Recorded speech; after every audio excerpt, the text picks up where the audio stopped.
Hello friends, this is JC from King of the Coop. As you can see, I got one of my buff Orpingtons here. This Friday I went to a little seminar here in FAR, in my area, for Chicken 101. If y'all missed it, I'm gonna be posting the link below so y'all can go in there and check it out. And I found out a whole bunch of stuff about chickens, diseases, and that they can get vaccinated and all that stuff. This is a little video that I just made so y'all can check it out, and the people who were there and stuff like that. All right, check it out, and don't forget to like and subscribe to my channel. Does a chicken need to do those things to be productive and to be healthy? No. Does those chicken need to do those things to be, quote, happy? I don't know. I've never measured happiness of chickens. So what kind of bird? A lot of people say, well, what kind of bird should I get?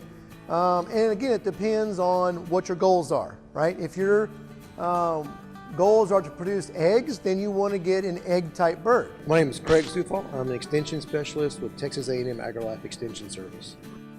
What my goal today is to try to give you some basic information about poultry production. We work with our local county agents in every county to do programs, and often we do probably 4 or 5 of these programs per year all across the state.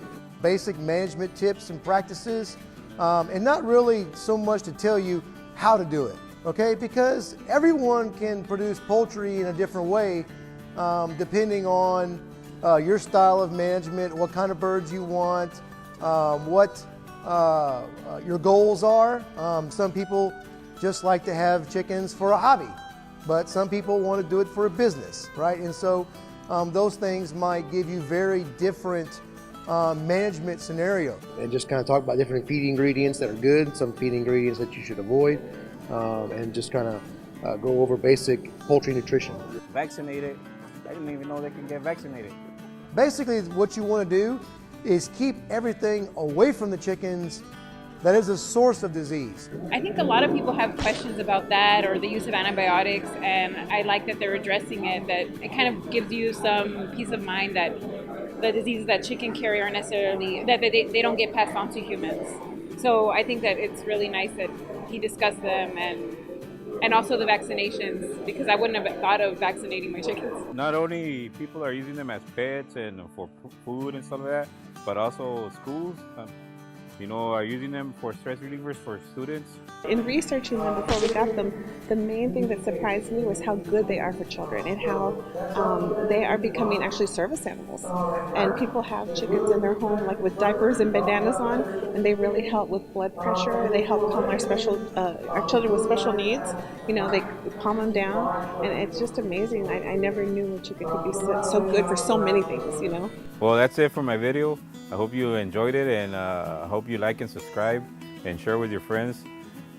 Click the link below if you want to hear the whole talk about the chickens, basic care of chickens.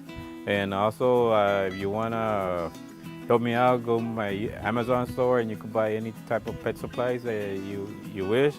And don't forget to stay humble and take care of yourself. All right, see you, YouTube. Christopher, don't stop the camera. I forgot.